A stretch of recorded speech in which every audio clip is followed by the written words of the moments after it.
I'm Catherine Pompilio, Associate Editor of Lawfare, with an episode of Rational Security for September 25th, 2022. For today's episode, the team at Lawfare decided to cross-post this week's episode of Rational Security, a podcast hosted by Scott R. Anderson, Quinta Jurecic, and Alan Rosenstein, in which they cover the week's big national security news stories. Today's episode is entitled Rational Security 2.0, the Korea Culpa edition. In the episode, Jurecic, Anderson, and Rosenstein discuss gang warfare and political instability in Haiti, a Fifth Circuit judge's ruling in Net Choice v. Paxton that some have called legally bonkers, and more. This is Rational Security. So where do we land on this whole Korean royal family thing? I thought that it turned out that there was one. Yeah, I think where we land is that I was right and you were all wrong to be skeptical, and I'm amazing. Is that not right? We seem to get some feedback to the contrary via the interwebs after the last episode, suggesting that there is not a current Korean royal family, at least not involved in the government in the way of a monarchy. Like maybe there's a royal family, but not a monarchy. From the Wikipedia page, so apologies to all listeners who actually know anything about this. to all our Korea specialists.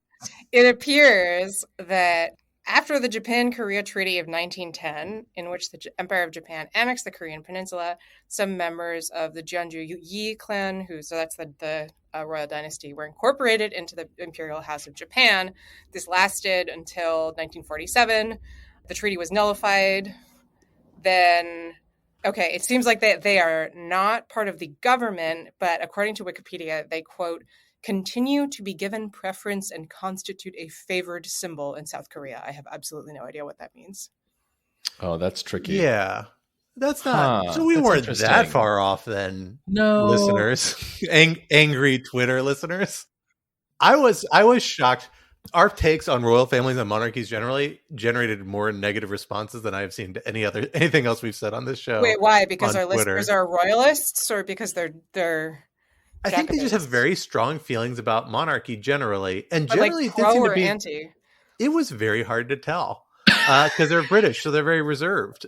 So I think it was a lot of just strong feelings without much clarity about one way or the other. The stiff upper lips stiffened even more. Yeah, a pinky rubbed by the teacup gravitated a few inches further away, indicating displeasure, and that was all we got. But in Twitter format, it still comes off pretty harsh, it turns out. That's awesome.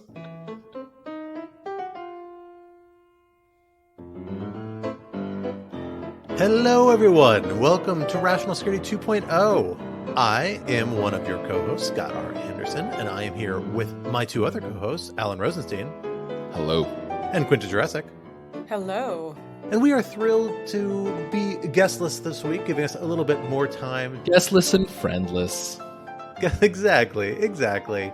Someday we will have another guest, but not this week. Our guests are right out of frame. It means we can take our usually complete lack of concise ability to frame our thoughts and really just abandon the idea entirely and fill the whole hour with our own ideas. And now I will take that for what we are calling this week the Korea Culpa edition, in acknowledgement of some of the confusion about how we may have handled the existence of a royal family in South Korea in our last episode. Although, as hopefully our B-roll covered, I'm not sure as far as some people seem to appear. We were online. Right. We were all like 80% right. I don't know, except me. I feel it wasn't the conclusion that I was wrong, and the rest of it is the rest of you all may have been. That's where we landed. Yeah, saying, Alan. Yeah, that's just our default sort of rest. Yeah, that's our yeah. We have resting Alan's wrongs. That's just where we are. That's awesome. At the general posture of this show. You and my 18-month-old. Exactly. Oh, don't get me started. It's been a rough 48 hours of fatherhood lately, but that's okay. Separate story. Regardless, I'm thrilled to be here with you two for the Korea Culpa edition, as we have a couple of topics up our respective alleys to talk about that happened this week in terms of big stories in the national security space. Topic 1, Namakite Pa. A classic song people may remember from covers from Nina Simone and a few other folks, and most recently Wyclef Jean, of note, of course, the famous Haitian rapper and songwriter, who, because this topic is about his native country of Haiti, because the nearby island nation of Haiti is hitting new levels of instability as paired economic and political crises have given way to open gang warfare in broad swaths of the country. While these events have some calling for external intervention, others have expressed major reservations with such a step, given its past failings in the country. Where might this crisis lead? Topic 2. I'm rubber, you're suing. Last week, the Fifth Circuit released a real barn burner of an opinion. You all would find that funny. I thought that was my least funny one of the three. Well, the first one's not funny. No, that pun is on the level with Judge Oldham's opinion. There we go. Ooh, there we go. I unfortunately know what that means. That's okay. I bothered to read this stupid thing. But regardless, last week, the Fifth Circuit released a real barn burner of an opinion in the matter of Net Choice v. Paxton, wherein it adopted a narrow reading of the First Amendment in order to resurrect a Texas law severely limiting how social media platforms can moderate content. What will this case mean for platforms moving forward? Topic 3, flying worst class. Florida Governor Ron DeSantis has become the latest Republican governor to fly undocumented migrants to northern cities in purported protest of the Biden administration's immigration policies. But his move has sparked unexpected furor among Florida's Cuban and Venezuelan immigrant communities, among others, as well as at least one criminal investigation. What was he thinking, and where will this controversy go next? For our first topic, Alan, let me hand it over to you. So I was thinking about where to begin in talking about the situation in Haiti, and just going back and doing a little more research just to kind of reacquaint myself with the history of this country. There are a number of places. In the long sweep, Haiti has been really racked with political, economic, and just geophysical instability for decades. Just since 2000, it suffered from a coup, a UN peacekeeping intervention that ended several years ago, a horrible earthquake, an assassination of its political leadership. The latest crisis has come because the government has instituted increases in energy costs, or to be more precise, it has removed some of the subsidies that were keeping energy prices accessible for everyday Haitians. It's a country that is very, very poor, where people are really, really struggling. And this has set off a new round of protests. And protest is actually probably putting it very mildly. At this point, the country has fallen almost into complete anarchy. There is no president. The government is not working. The judiciary isn't working. The country is basically controlled by rival gangs, which are themselves not just gangs, but are in some ways playing the role of government and trying to provide basic services. Violence is increasing, and there's no immediate path out of this situation. While Haiti is not on the front news of American media, it is notable. This is not a faraway country, right? This is a very close neighbor. It's right next to Puerto Rico, so between Puerto Rico and Cuba. Very much an American neighbor. So a lot to talk about here. Scott, I want to ask you the first question, which is, do you think at this point we can say, not as a criticism, just as a descriptive fact, that Haiti is a failed state? That's always a term. As somebody who's spent time in places and worked in and on various countries that people have at various times described as failed states, I think it's a little bit of a loaded term, so I hesitate to apply it. But certainly Haiti has huge systematic problems domestically in terms of its political system, in terms of its economy, that are recurring and have been recurring issues really certainly since the 1990s, really even prior to that.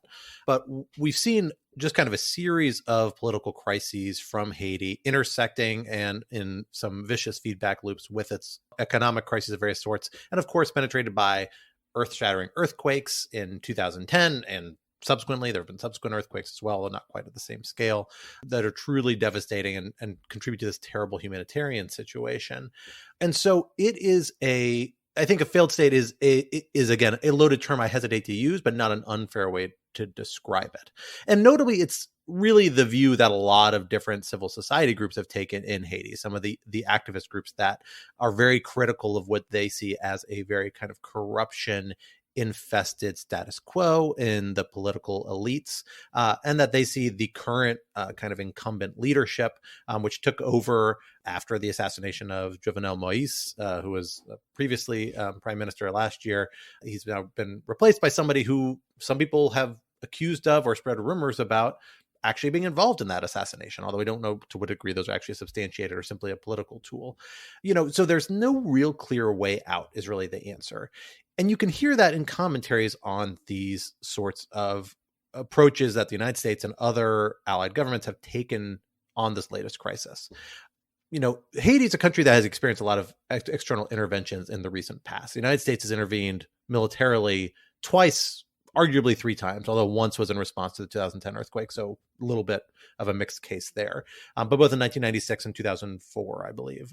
And those were, pretty dramatic actions intending to try and stabilize the political situation in Haiti, in part because the consequences of instability in Haiti are felt in the United States through, Haitians trying to flee the country by boat to American shores, particularly in the 1990s. That proved to be a major domestic political crisis for the Clinton administration. That certainly entered into the calculation about intervening in the country there. I think the Bush administration may have been worried about the same thing in the 2000s, perhaps motivating some intervention there as well.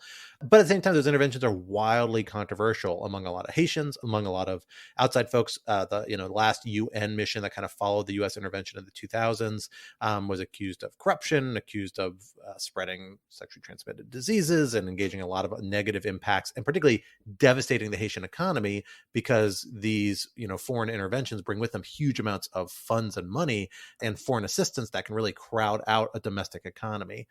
So long story short, there's just no clear, easy path out about how to deal with this. And all people can really settle on is saying, well, we're just going to try and get the parties on the ground into some sort of framework.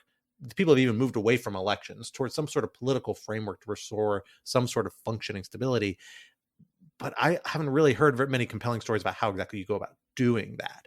And I think that's the real challenge at this point. How do you do that? And how do you even get things stable enough that you can have a realistic conversation about the parties doing that? Elections just don't seem feasible at this particular point, in part because gangs are trying to control territory so they can help control election results.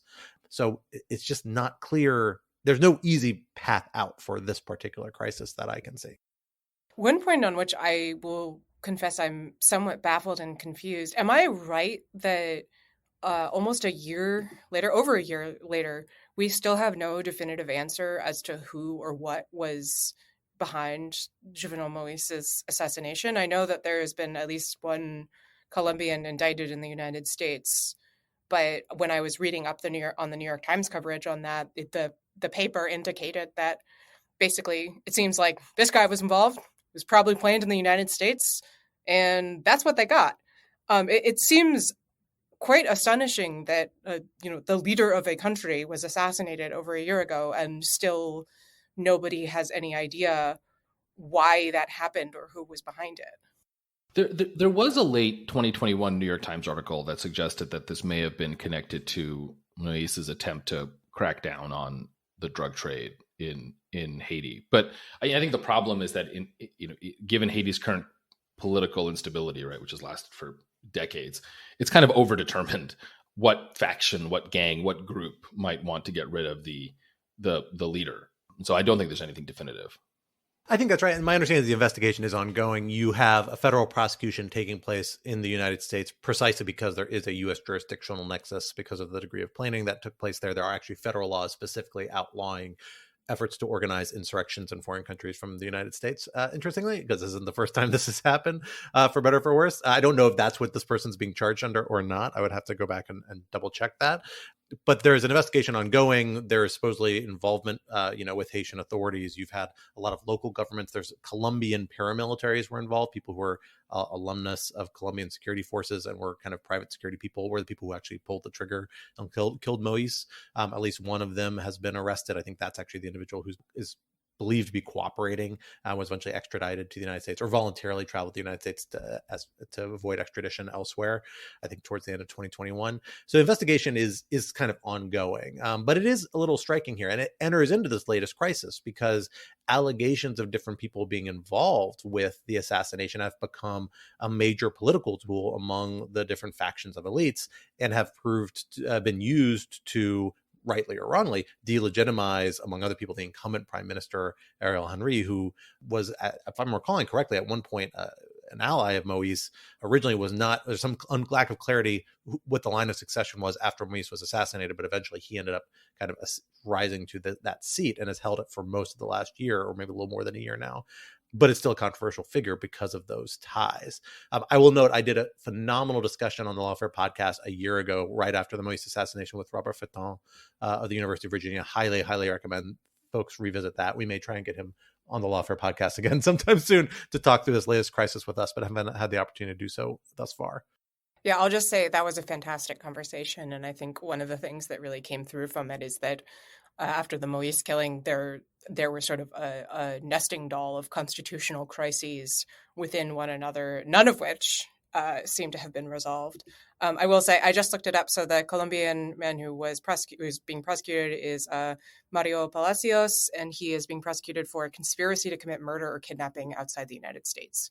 So Scott, I don't know if that was the statute that you had in mind. I mean, one thing that I will add here, and not to be the person who every time Haiti comes up in a conversation within the United States, I do think it's impossible to talk about the situation of Haiti right now without talking about the really interesting historical work that's been done on the sort of looting of Haiti by France after Haiti fought for and won its independence. So the Times had a really astonishing series in the spring 2022, building on a lot of historical work that was basically quantifying the amount that Haiti had to pay back to France, paying reparations to former slave masters, and then paying back a loan that Haiti took out to pay those reparations. So according to the Times, it seems like their estimate is that it cost Haiti anywhere from 21 billion to 115 billion in lost economic growth over time.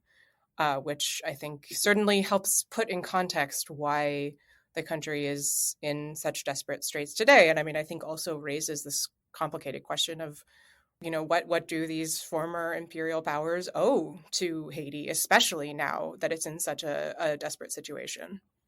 Well, I think that's in part what makes the question of intervention that much more complicated. I mean, you're absolutely right. The reason in part that Haiti, maybe the main reason that Haiti is in such difficult straits, is because after the Haitian Revolution, the imperial powers, not just France, but even ones that were moving away from slavery, like England, they all sort of boycotted the Haitian economy, because just the idea of a black slave revolt against European power was ideologically, I don't even know, distasteful, let's say, to the European imperialists. So Haiti has always suffered from this sort of path-dependent structural disadvantage. And so it makes sense that for that reason also, Haitians would be quite ambivalent about modern day Monroe Doctrine, right, under which the United States says, well, Haiti is very close to Puerto Rico, it's very close to the mainland, I guess it's going to be, quote unquote, our problem. Or even just a more global intervention by the UN, right, which obviously is controlled in large part and influenced in large part by the kind of former European and imperial powers. On the other hand, the answer can't just be, well, we did a bunch of bad things in the past, therefore, being more involved raises awkward questions, therefore we will let this country of millions of people sink into literal anarchy. I mean, I guess you can ignore Haiti for a while. It's an island, which makes it maybe a little bit more difficult for migrants to leave, though obviously they can find a way.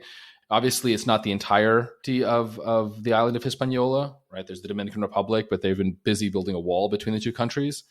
So maybe they can control the exodus of migrants. But all of this is just to say I've been surprised by the fact that the implosion, and again, I don't say any of these pejoratively, right? It's just about the horrible situation that the Haitian people find themselves in. The implosion of this country that is so close to the United States just has not seemed to enter into the national conversation, I think, in part because of some isolationism and in part because maybe a left-wing reluctance to do anything that smacks of neo-imperialism, which again is understandable given the historical context, but seems increasingly untenable given what is just happening on the ground. I don't know where this goes, but it's I don't know.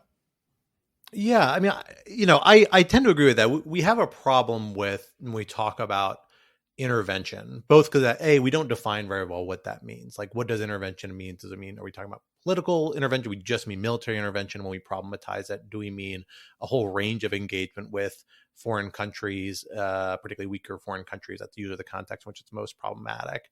And beyond that, in addition, we don't tend to really lay out in effort to kind of say, what is it that different types of intervention can do and can't do effectively? I think instead, the United States and other major powers tend to oscillate wildly between the two.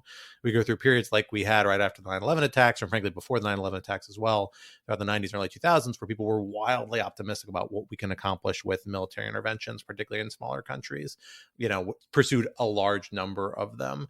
Then in the last few years, people, I think, have understandably become much more skeptical of what sort of accomplishments can be accomplished, even with like large scale occupations and interventions overseas, like in Iraq and Afghanistan, neither of which has ended as any people hoped they would, and anywhere close to the way people hoped they would 20 years ago when we started them. And that has people wildly skeptical, that particularly when combined with the very challenging post-colonial history, colonial and post-colonial history of places like Haiti, makes this such an anathema kind of third rail for a lot of people to begin talking about.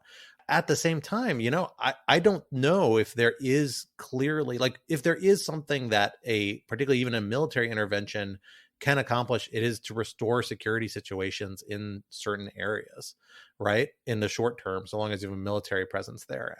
The U.S. interventions in 96 and 2004 did do that.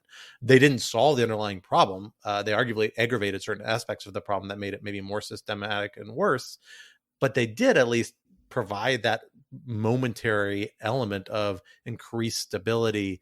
And there are maybe solutions that can be a part of that. I think the inclination is perhaps it's too easy for people to lean and write that off and group that in with much different types and broader types of intervention.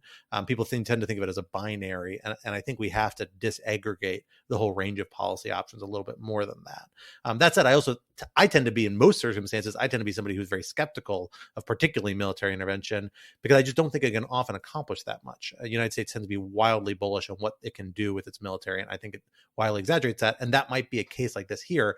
But I also think it is a tool in the toolkit that people need to have a conversation about.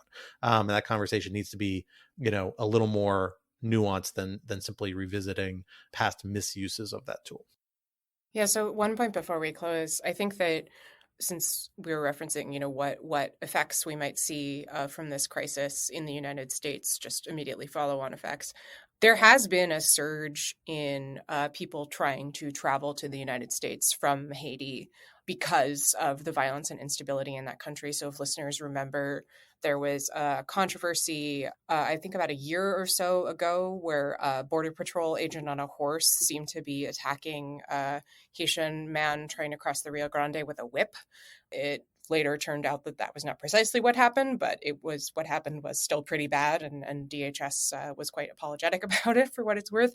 And the Biden administration has been expelling Haitians who crossed into the United States back to Haiti.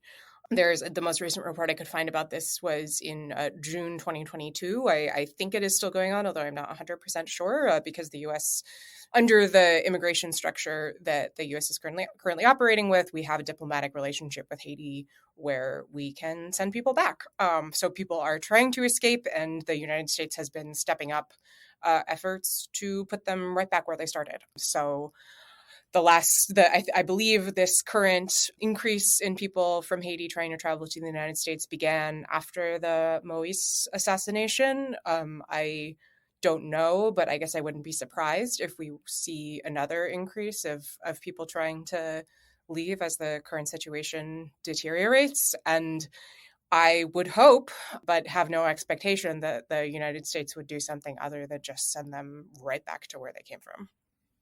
No, I think that's a really astute observation, Quinta, and something worth bearing in mind. We don't see the, Haitian immigration flows being the high profile story that they were 20 years ago today, but they were a very high profile story 20 years ago. And there have actually been a very big focus of US policy in a lot of very problematic ways, and a lot of people's views, including mine, about controlling those population flows in response to the variety of Haitian crises. And again, that has driven, frankly, at least two prior presidential administrations of different parties to eventually intervene in Haiti when faced with really dire consequences. The Biden administration's in a really unique political moment in a way. It has really kind of hung its hat on being the wind-up administration that's less inclined to do military intervention, winding up conflict in Iraq, winding up conflict in Afghanistan, engaging in Ukraine, but in a very limited way, little bullish on Taiwan. That's one area where maybe it departs from this trend, but generally seems less inclined to foreign intervention, less active in expanding global war on terror, winding down engagement with different theaters. But this could end up being a real test of that and the limits of that to a certain extent. Again, if you have a real crisis brewing so close to the United States, policymakers are going to be left struggling for options. And it's worth noting the prior two administrations opted to eventually intervene in Haiti when they did, without congressional authorization. There are Office of Legal Counsel opinions on the books basically laying out the case why they think that sort of intervention, which presumably this would look a lot like, of which was substantial. In one case, over 20,000 U.S. troops, I believe, were involved, don't require congressional authorization. I think dynamics are a little different from the Biden administration politically, and the dynamics around U.S. military involvement overseas are very different today than they were in the 90s and the 2000s. But I think it may end up being a conversation if you end up having this crisis continue to develop in this way, because again, people are going to be left really struggling for any tool they can bring to bear on the scenario. And that is one the United States has and could even very plausibly get international support for it, like they did in the 2000s, although it will certainly prove controversial in the region and in Haiti and domestically. So something worth keeping our eye on in terms of the menu of possible crises the United States might face. Here's a dark horse candidate for one that might become more significant at some point sooner rather than later.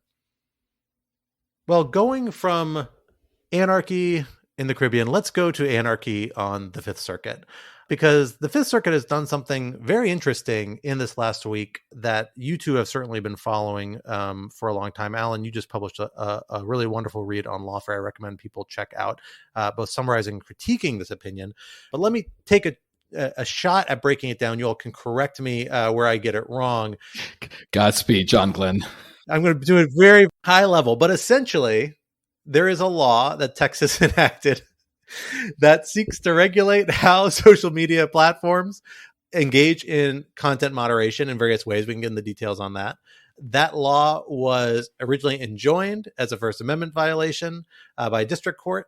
That district court, there are some machinations involving the Supreme Court briefly about that. And then that decision now has been overturned by the Fifth Circuit that says there is no First Amendment issue here, in a case that adopts a particularly narrow view of the First Amendment, I would say, at least in terms of how it regards of critiquing. Certainly, it does not view this law as a clear facial First Amendment violation the same way the district court did. And because of that, that means this law very well might move into operation in the near future, putting a real question to social media platforms how exactly they're going to do this while they wait on appeal and see what further options. Although I don't think necessarily they couldn't seek some other sort of injunction moving forward or stay. We don't know if they've done that yet, but I suspect they will at least try and get one down the road. But in the meantime, Alan, tell us a little bit more, dig into us a little more deeply on your critiques of this opinion, why it's significant, what I got wrong, if I got anything wrong. I don't think I did. I think I nailed it. And where we can go from there. Tens across the board. Yeah. So, I mean, there's so much to talk about, and Quinta has just as much to say as I do. So I'm going to try to sort of cut to what I think is, for me, the problem with this opinion. And this is very much my view. I should say I am someone who is, in principle, actually quite sympathetic, at least to the idea of some government regulation over content moderation policies. Mostly, I'm just very unsympathetic to extravagant claims of First Amendment protections by technology companies. I just think that's a very blunt instrument that gives these I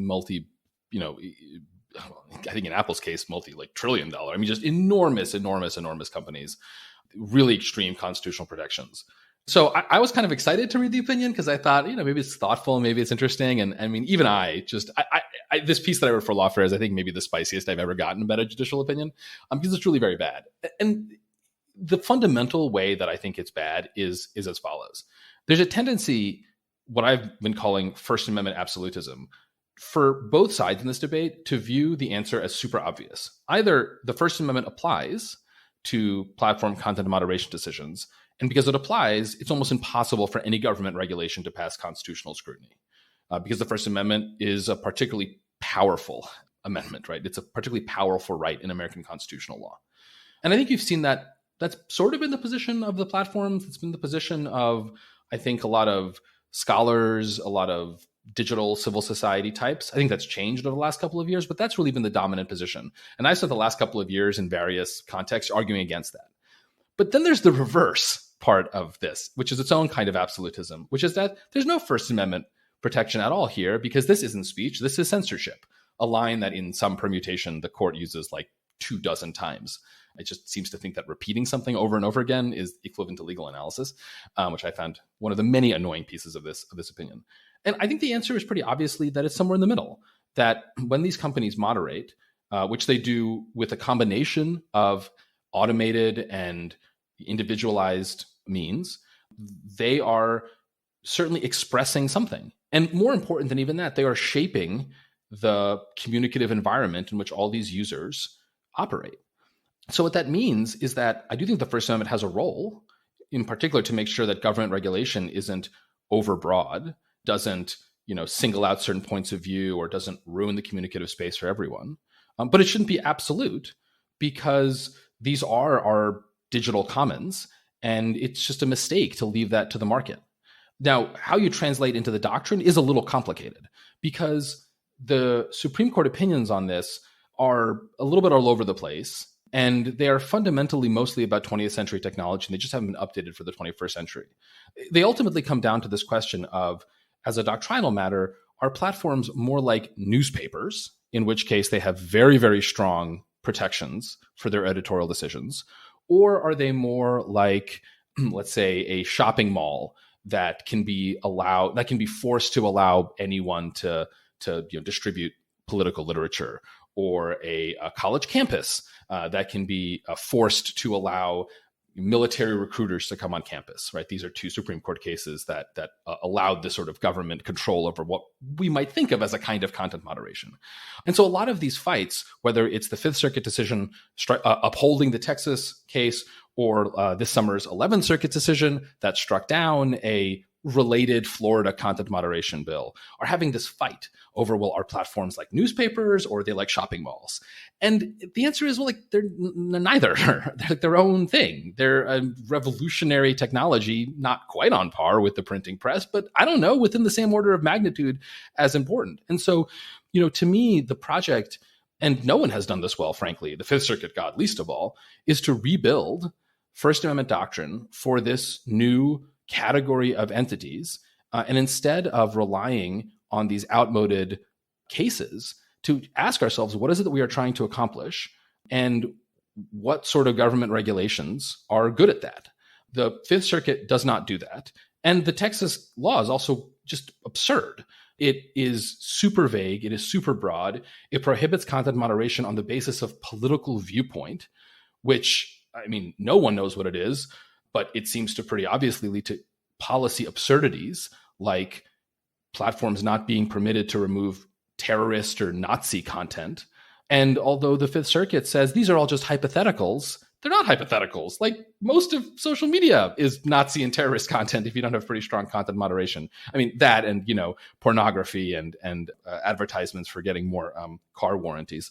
And so it's just a really unfortunate example of how you can get kind of a little high in your supply and just not address an issue that is super important with anything like the nuance that it should. To be clear, I don't mean that the opposite of the Fifth Circuit decision would be a beneficial one. There are plenty of people critiquing the Fifth Circuit saying, oh, the First Amendment applies. This is a simple case. Any regulation is essentially unconstitutional. I disagree with those people 100% as well. It's just that the Fifth Circuit is, one example of a particularly bad kind of intellectual pathology. And if you want to read 4,500 words about that, there's a Lawfare post about it. Yeah, I think I agree mostly with what Alan said. I would be harsher in some respects. I mean, I think that the really important thing to underline here is that, Scott, I will ding you on one part of your presentation, which is that the Texas law has you can split it into two components. There's the content moderation portion, and there's a transparency reporting provision. And I do think it's important to distinguish between those because they do raise different First Amendment questions.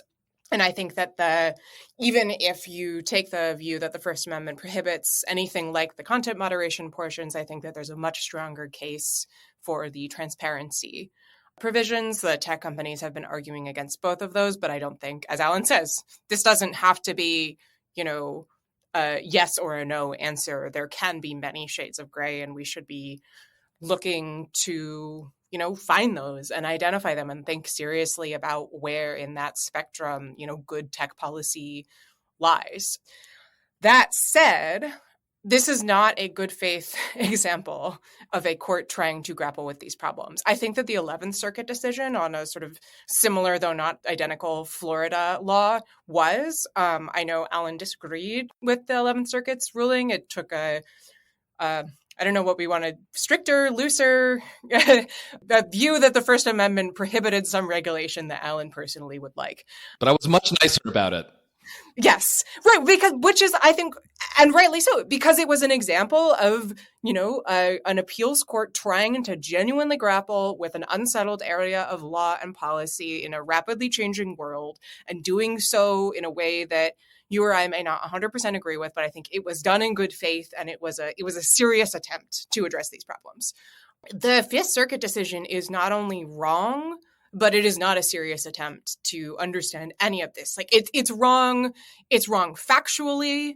It's wrong on the law in any number of ways, and wrong not in the sense that it disagrees with existing doctrine and wants it to change. It just straight up misstates things multiple times. I think Daphne Keller, who has been, for her sins, really, really closely following this litigation, tweeted a number of good Twitter threads about it. But one of the things that she said was that it reminded her of, the way that a bully talks. It's just smarmy. It doesn't try to make legal arguments because it doesn't have to, because it can just do whatever it wants. And I think that you see that in the way that it addresses this question of precedent, where there is this just truly bananas line where the court says, as we always do. And now I'll start paraphrasing, essentially. We're going to look at the original meaning of the First Amendment. And weirdly, the tech companies, they didn't do that. They looked at Supreme Court precedents, but we're going to start with originalism. Now, okay, so if you are Clarence Thomas, yes, you can do that because you're on the Supreme Court. This is the Fifth Circuit. That's not what you do in the Fifth. What is even happening here? And that, I think, is really a clue that the train has just completely left the station. So I think that I worry, honestly, that even breaking down the different legal components of this ruling and the different questions of doctrine and law and policy that it raises is in a weird way giving it too much credit, because it's just a giant middle finger at everybody. And that is the level of analysis it deserves. So I want to set aside the tone issues, right? I think that's a problem with this opinion. This judge is not unique for being a dick. Judges are dicks sometimes. And it's just a reality, unfortunately. Listener, that almost made me choke on my coffee. But it's flat out true, unfortunately. Scott, you are right, but there is just to foot stomp, as they say. What Quinta said, there's a difference between the tone, which I agree is obnoxious, but whatever, and the statement that and here I will just read the sentence, because it really is completely nuts. Rather than mount any challenge under the original public meaning of the First Amendment, the platforms instead focus their attention on Supreme Court doctrine. That's an insane statement. That's not an issue of tone. That's an issue of a kind of aggressive judicial lawlessness that views its role not as trying to faithfully apply precedent, but as trying to, I don't even know, trying to predict where a new conservative majority is going to go and get there before they do. And that's a legal problem. That's not a tone problem. And I also think that, Scott, I know you actually wanted to ask a question, but before you do that, not even the first sentence over. You can even critique that on originalist grounds, right? So Evan Bernick, who's a law professor who's I think would identify himself as an originalist, but has thought very deeply about originalism, was treating this is not I don't know what this is, but it's not necessarily, originalism does not mean that you have to take this crazy stance. Oh no, I'm sure that's absolutely right, because originalism rarely leads to just one firm conclusion, which is part of the issue with starting with originalism, right? But setting this aside, right, the problem you have with revolutionary judges or kind of consciously disruptive judges is that they are subject to appeal, right? So this is now going to go before the Fifth Circuit en banc potentially, then potentially the Supreme Court, and there's already a split with the 11th Circuit. So unless the en banc, aligns itself with the 11th Circuit to some degree more, the incentive for the Supreme Court to take it up is pretty significant. Question I have is, setting aside this judge's failures to wrestle with this and the panel's failures to wrestle with it, although the dynamics about amending a judge's opinion are always very interesting and very idiosyncratic. So really it's the author who deserves the brunt of it, particularly when it comes to tone and framing, in my view. The question I have is, how do you square the circle, particularly Alan, who wants to see his middle road opinion, right? Because it's very easy to say, look, I think there's a little bit of both sides in this. Like, I like to see little column A, little column B, and the answer is somewhere in the middle. But it's actually very challenging at times, particularly in a place like First Amendment doctrine, where you are specifically talking about the government's regulation of something, to say, where do we draw that line and how do we draw that line? Right now, I think that frankly has been a contributing factor to the fact that we've seen a right and left consensus around very bold, broad First Amendment doctrine really for the last 20 or 30 years, right? And to an extent that I think is actually not entirely warranted and problematic at some of its extremes, although for most of it, I buy, 90, 80% of it. Where do you draw that line? Because it strikes me as kind of a hard case here. Like, I don't agree with this outcome of this opinion. I sympathize with you, though, that like there probably is a reasonable space where you could have some regulation here before you really get at real concrete First Amendment rights. But, how do you draw the line in a way that's going to be enforceable, in a way that's comfortable for the government to apply, for the courts to apply, for the federal or state governments to apply? Like, where would you draw that line? Yeah, no. So look, this is a very fair question, and this is this is the classic. In some sense, all legal questions come down to the debate between rules versus standards, right? You have rules that are clear, they're easy to apply, but they're just inaccurate because life is complicated, and then you have standards, or Breyerisms, however you want to call them, right? Which all involve 27 factor tests, which are impossible to apply, and we all make fun of them, but actually, if you do it well, track reality better, because again, reality is complicated. I would say a couple of things. I do think there's a path forward here. It's called intermediate scrutiny. It is a existing and well-established tier of scrutiny, as they say in constitutional adjudication. I'm going to get the verbiage a little wrong, but it basically asks, look, is the government interest important, right? Does the government law further that interest? And is it overly burdensome, right? So it's intermediate because it's intermediate between strict scrutiny, which basically, almost never allows government action to go through because it has really, really high standards, and rational basis scrutiny, which basically always allows government action to go through. Again, I'm hugely oversimplifying. In the rest of the world, intermediate scrutiny is basically called proportionality analysis, and it's how most advanced constitutional democracies deal with difficult rights-based questions when the answer is not obvious and every side has a fair point. Okay, so how do you do that? Well, the key to intermediate scrutiny and proportionality analysis is that you have to focus a lot on the specific issue in front of you, right? And so you have to start through a common law process of looking at facts, looking at laws that come before you, start making judgments about specific issues rather than making really bold claims like speech isn't censorship, or content moderation is as First Amendment protected as, what I say to my friends on this podcast. People are going to draw these lines in different places, 100%. Now, one of the reasons we have a Supreme Court is because we need, or we've decided in our infinite wisdom, to have a super legislature that decides these questions for us. I'm not thrilled with the composition of the Supreme Court, but you have to decide these questions somehow. And a court that is relatively humble, I'm not saying this court is, but a court that is relatively humble and answers these questions in limited ways, can over time develop a body of law that makes some amount of sense, which is frankly what they've done in 50 years of the First Amendment as applied to commercial entities, right? The so-called commercial speech doctrine, which makes all these fine distinctions. So how would you do that in this case? I don't know, to be honest. I will say, maybe this is the next law review article I write where I actually try to figure out how to do this now that I keep whining about it so much. Personally, I think the combination of the Florida law's tighter scoping. The Florida law doesn't apply to content moderation generally. It applies specifically to politicians and media outlets, right? And I think there's a lot to be said for having a narrower focus on those two entities. Combining that narrower scope with the remedial provisions of the Texas law, which are basically limited to injunctive relief, rather than the very extreme monetary penalties that the Florida law does, I think something like that, I could imagine if you massaged it carefully enough, could be the sort of thing we could try out for a while and see if it worked, right? I would be comfortable-ish on that, right? Now, look, I also have my own priors, right? I have my own views on whether Donald Trump should have been kicked off Twitter. I think at the end of the day, he probably shouldn't have been. A lot of people disagree with that. And so under the Florida law, probably really hard to kick him off. You should have saved that for our hot take.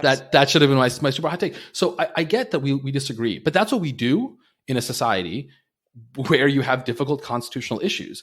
My point is there needs to be a process by which we can think through these difficult problems, because right now you just have two sides screaming at each other at the top of their lungs, making no progress. And I think anyone who thinks that this is, as a policy matter, an easy question is just kidding themselves and is just unserious. I don't know, folks. I've been trying to improve my transitions, but this time I don't really know. No excuses. Yeah, I don't know, man.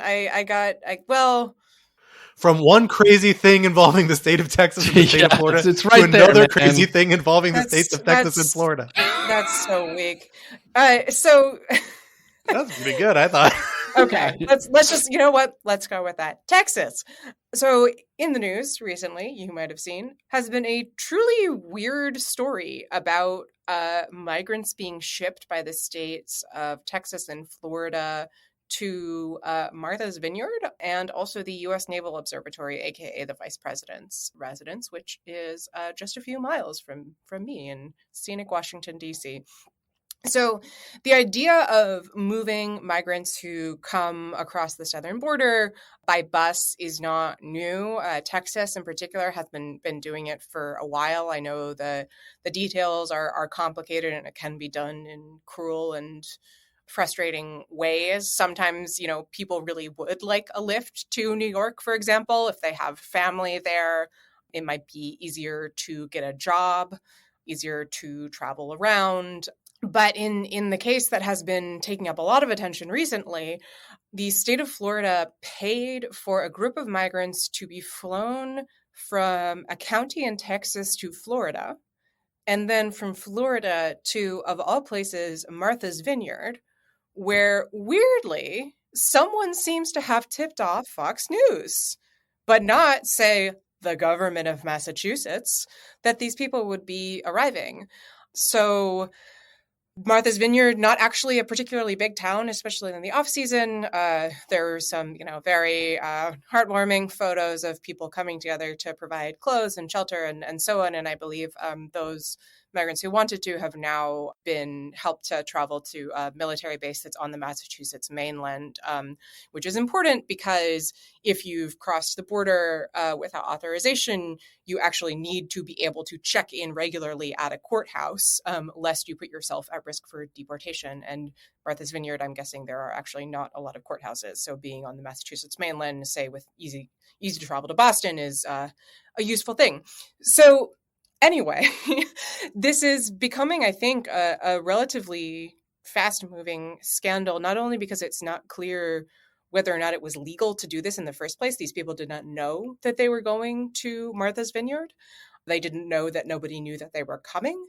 It's not clear whether or not DeSantis properly used the money in question, the money from the Florida government, to send these people there. And it's also obviously just unbelievably cruel to use people as pawns in this way and kind of say, haha, you said that you liked, people who come to the U.S. without documentation.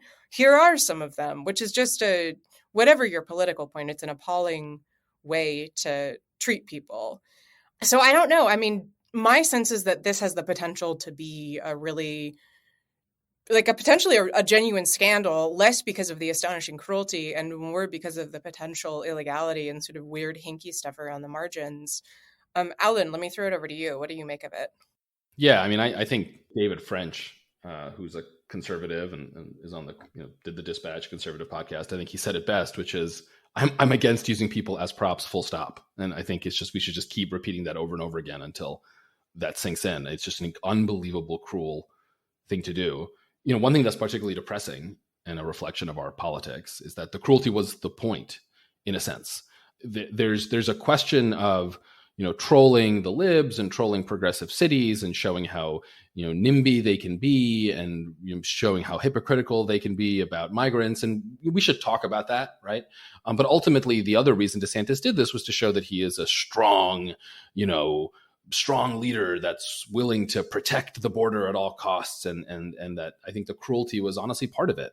And cue the discussion about the urbanization of Florida, which maybe we'll have time to get into. The legal questions are interesting. I just don't know, right? I think it depends a lot on the facts. Exactly what did they know? Exactly what were they told? At least on the criminal front, whether this was also a violation of Florida statutes, interesting question. And I agree that it could be a real problem for DeSantis, not just kind of immediate in the sense of legal liability, but also because I think it punctures a little bit the idea that DeSantis is a competent Trump. Maybe he's just Trump. Just less charismatic, but equally incompetent. That's a quite interesting possibility. At the same time, I do think it's important to recognize that this incident, which again, everything about this sucks, and DeSantis is the worst. There's no question about that. This incident is one incident in a much broader question about how to deal with migrants at the border, and specifically how to deal with border towns in the South, whose social services are just as, if not more stressed than that of not Martha's Vineyard, but, New York City or Chicago or, towns that have declared themselves to be sanctuary cities and so forth, right? Like there's plenty of hypocrisy to go around. And I think it's unfortunate, the right has totally lost the thread of this conversation, but I think the left has a little bit too. Quinta is smirking as she sees that I'm going into my usual both sidesism. I'm just impressed that you managed to take a story about essentially kidnapping morally, if not legally, people, sending them to a small island off the coast of Massachusetts without their permission, and still we're both sides of it. Yeah. I'm very talented like that, right? I think that there's a larger conversation about what we owe to border towns, and the fact that border towns complain about whose border towns, the demographics of which are often quite similar to the migrants that they are dealing with, that when they complain about the overload, that's not just racism, right? Which is what I think many unreflective progressives who don't deal with these issues will often say. So I'm just saying there's a bigger story here, and for completeness' sake, maybe not the three of us, but we should talk about it. Well, I don't disagree with that take, but I'm actually not sure it actually captures the actual dynamics of this particular controversy, at least as it's breaking out so far, right? Like we've seen both Governor Abbott in Texas, who's been doing a similar thing about busing people to Chicago, New York, and DC. I think Chicago hasn't happened yet, but is happening this week, is actually come under increased skepticism from both the right and the left. Like the left, that this is just an inhumane thing to do. And you actually have critics on the right saying, this is a huge public service you're providing, facilitating illegal migration. You have people crossing the border precisely because they want to get to locations north and places where they have strong social services, and you are providing them a speedway for doing that. In that sense, like I actually think your point about this, Alan, about maybe this is just a sign that this wasn't that bright a thing to do in the first place, like kind of might capture it, right? And it's interesting because it was very, particularly in the DeSantis case, like really premeditated. This was something they got a $12 million for in the state budget. This cost about $1 million. So in theory, they can do this 11 more times roughly, right? And they were warned by members of the Republican Party in the Florida state legislature, hey, let's have a carve out for this to make sure that none of this money is used for example, people fleeing communist governments or dictatorial governments. Because in Florida, there's a very big Cuban population that's very sensitive about that sort of thing. And so it's really unique, particularly to see a Florida politician really take this sort of stance or roll this sort of dice, or at least fail to do this due diligence after having been warned in advance. Part of it might just be a degree of incompetence. Part of it also, I suspect, might be the fact that DeSantis is actually probably looking to a national stage and not a state stage at this point, and sees the trade-offs of being able to say something to a national audience might outweigh the domestic or statewide cost for him in Florida, which it seems like there are going to be some. I mean, the reaction of Florida Republicans has not been one of vocal, overwhelming support for DeSantis' action in this regard, which I think is itself really interesting, and also hints at some of the challenges, frankly, that this kind of next generation post-Trump GOP leadership might have in capturing the bottle of Trumpism, because Trumpism is, to some degree, such a freewheeling figure when it comes from Donald Trump. Not true when you're an established politician who needs to maintain constituencies that have local interests that don't always align with the national, far right zeitgeist. So it really raised, I think, a lot of interesting questions, and watch where this goes. I strongly suspect we're not going to see many more of these because, frankly, I think you've already seen a criminal investigation launched in Texas. I think you're going to see a federal criminal investigation. I don't know if it's going to go anywhere. I kind of doubt it leads to charges. But you actually look at the Justice Manual, what the Department of Justice says about kidnapping statutes and relevant statutes, which I think could apply here. Although I don't know if it's a strong case. I kind of doubt it is. But they say actually, if there's even signs of a possible case of kidnapping, we investigate it as a matter of policy. They have a very aggressive lean forward investigatory posture about those sorts of things. And this seems like it would tip into that to some substantial regard, particularly, frankly, with a Justice Department that admittedly is run by people who probably are far less sympathetic to this than maybe a Trump Justice Department might have been, right? And when you start having FBI agents or state investigators call airline companies and bus companies and say, well, you know, you were engaged in a criminal conspiracy, potentially, tell us about what you know, and do lengthy interviews with them, they're going to get scared away from doing it. And I think it's going to be harder. So I think it's much more interesting probably as just a sense of a wind vane about telling us which way is this blowing and how easy is it for these sorts of figures to try and do these very Trumpy things while they're still holding gubernatorial office, right? Like most politicians come from a political background. They aren't like Donald Trump where they just come out of the media atmosphere. And it's a lot more challenging to tack that path correctly than I think a lot of people appreciate. I look forward to when the 5th and 11th circuits discover a executive privilege for busing companies communications with governors. It's the First Amendment, Alan. Of course. Censorship. Big bus censorship. So I know we're running a long time, but I do want to ask Quinta sort of one question, because I did tease the DeSantis Orban thing, which I know is a hobby horse for both of us. I am curious, I mean, what do you make about just the politics of this in the context, because this Rat Sack, right, not on the old podcast, in the context of, democracy stuff with regard to DeSantis? My instinct, I asked this because my instinct, I think initially was, this can't be good for DeSantis because it gives him, it may be the most national indication yet, or it is the most nationally cementing action of his meanness, just cruelty. And, generally Americans like nice people. But of course, they elected Donald Trump in 2016. So what the hell do I know? What is your sense about whether this improves DeSantis's obvious, I think, beyond a reasonable doubt, ambitions to be president in 2024 or 2028? Or if it hurts him, because this was just mean, man. Too mean. So I don't think that meanness hurts him, because we've seen that his really astonishing cruelty toward gay and trans people and children in Florida seems to have paid really enormous political dividends. Maybe it's a matter of being mean to the wrong people. There's an incredible quote. I cannot for the life of me remember the context, but there's a woman who had voted for Trump and felt like she was not getting what she needed from him because her community had sort of been left without defense after some kind of disaster, and told the New York Times that she was disappointed with Trump because, and I quote, he's not hurting the right people. So that's sort of Trumpism in a nutshell. And I wonder whether part of DeSantis' problem here is that he hurt the wrong people, right? He hurt, among others, a lot of Venezuelan immigrants who are sort of similarly situated to the Cuban immigrant community in Florida, insofar as they're literally fleeing communism, no matter what your opinion is of the Maduro government. And that makes it much harder for DeSantis to kind of position this as something that needed to be done, because these are the people, he's positioning himself as, he's fighting communism, he's fighting for free speech, et cetera, et cetera. It's a lot more difficult to make that argument if you're sending Venezuelans to Martha's Vineyard without their permission. I also think that my sense of DeSantis, and I think I said this on the Hot Take show, has always been that there's a calculating edge to him that Trump just doesn't have, and that can play to his advantage because it means that he's a little more canny. I think it can also play to his disadvantage because he loses some of that kind of authenticity and spontaneity that I think is a lot of what draws people to Trump.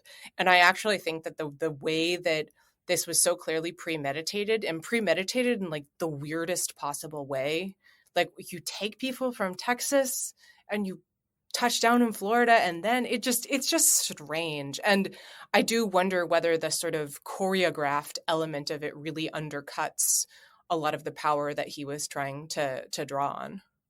Do we know, by the way, why they touched down in Florida first? So I believe that they touched down in Florida. I think this is from a Miami Herald reporting. My impression is that the money that was used to pay for this is from a national pot of COVID funds that was given to states. Of course it was. Certain states, From the interest on those funds. Right.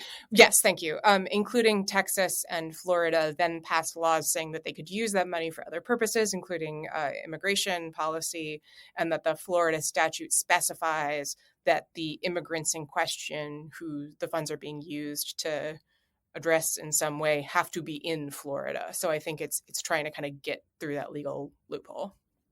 Very strange. Does not seem like the most thought out scheme. Strange and sad.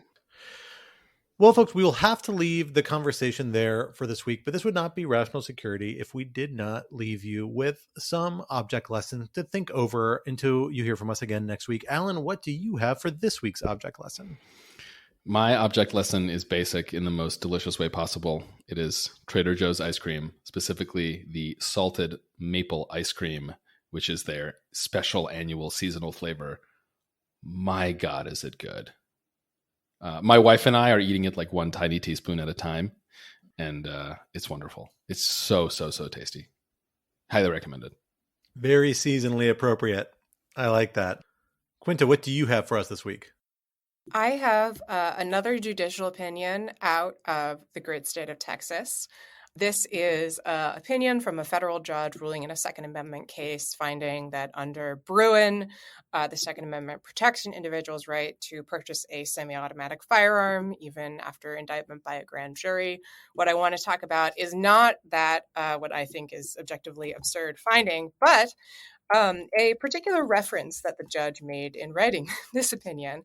The judge writes, "This court faces a predicament similar to Plato's allegory of the cave," and then goes on to describe the known knowns of the case, the known unknowns, and the unknown unknowns. So I personally, having, yes, for my sins, read Plato's Republic, did not recall this. And the reason, friends, is that is not a line from Plato about known knowns and unknown unknowns. That is Donald Rumsfeld. And lest you think that maybe this judge was just like making like a weird joke or something, he says it again. Later in the opinion, he refers to, quote, Plato's unknown unknowns. So frankly, I don't know what happened here. Maybe it is a weird joke. Maybe the judge is genuinely confusing Plato and Donald Rumsfeld. I don't know if anyone in the course of human history has made that mistake before, but there's a first time for everything. So thank you, Texas judge, for this strange little moment of zen. This is actually Quinta's known unknown about whether the judge knows that Donald Rumsfeld and Plato are not the same. Are different people. Is Quinta's what is casting the shadow? I think we can figure this out, guys. I think we can tie this all back. Rummy went to Princeton. He read classics. I'm sure he dug into the Republic at some point. That's where this is all coming from. Just blame that first semester reading assignment. Anyway, for my object lesson this week, I am reporting back on my pepper adventures. As listeners may recall, earlier in the spring, actually, I noted that I planted several anonymous pepper plants, several of which remain anonymous because I can't figure out what some of these peppers are. But one of them, it turns out, is a Tabasco pepper plant, which I did not realize was actually a type of pepper. Tiny little red peppers, evidently popular throughout parts of the Southeast. And I have no idea what to do with these peppers. And I harvested a ton of them. And people sent me lots of wonderful hot sauce recommendations, which I greatly appreciate. But none of them really involved a type of pepper that seemed like these Tabasco peppers. And so I started Googling and I found something called Peppa sauce. P-E-P-P-A is usually the way it's translated, which evidently is a very popular, according to various places on the internet, hot sauce in parts of the American Southeast and South, primarily consisting of vinegar and peppers shoved into a bottle, and they just pour vinegar on top. And I ended up doing this, and I have to say it's phenomenal. And I highly recommend people trying it. And so this is my first reported back hot sauce experiment success with this pepper sauce, where I essentially just jammed a bunch of these peppers, some garlic, some black peppercorns, poured some salt and sugar and hot vinegar over them and let them sit for a couple weeks. And for a couple week or two, like nothing really happened. But now a few weeks in, I gotta say, it's gotten pretty good. Throw a little olive oil in there just to like mix it up a little bit. So I recommend this. I'll throw the recipe online. I recommend it to folks. If you got a bunch of little tiny peppers you don't know what to do with, I bet you could do it with like bird's eyes and make it really spicy. My one beef with it is not spicy enough. I think if you really like adjusted certain types of peppers, you could really amp it up a couple notches. So I'm curious if people have any thoughts or experience in that regard they're willing to share. But for those who shared hot sauce recipes with me, stay tuned. I am harvesting them by the bushel load at this point, and hopefully I have time to try a few more in the coming weeks. So I will report back as I get through those different recipes. Until then, that unfortunately brings us to the end of this week's episode. Rational Security 2.0 is, like its forebear, a production of Lawfare. Follow us on Twitter at RETL Security, and be sure to leave a rating or review wherever you might be listening. While you're at it, visit lawfareblog.com for our show page with links and past episodes, for our written work and the written work of other Lawfare contributors, and for information on Lawfare's other podcast series, including our daily Lawfare podcast. And be sure to become a material supporter of Lawfare on Patreon for an ad-free version of this podcast and other special benefits. Our audio engineer and producer this week was Kara Schillen of Goat Rodeo, and our music, as always, was performed by Sophia Yan. And we are once again edited by the wonderful Jen Patcha Howell. On behalf of my co-host Alan Quinta, I am Scott R. Anderson, and we will talk to you next week. Till then, goodbye.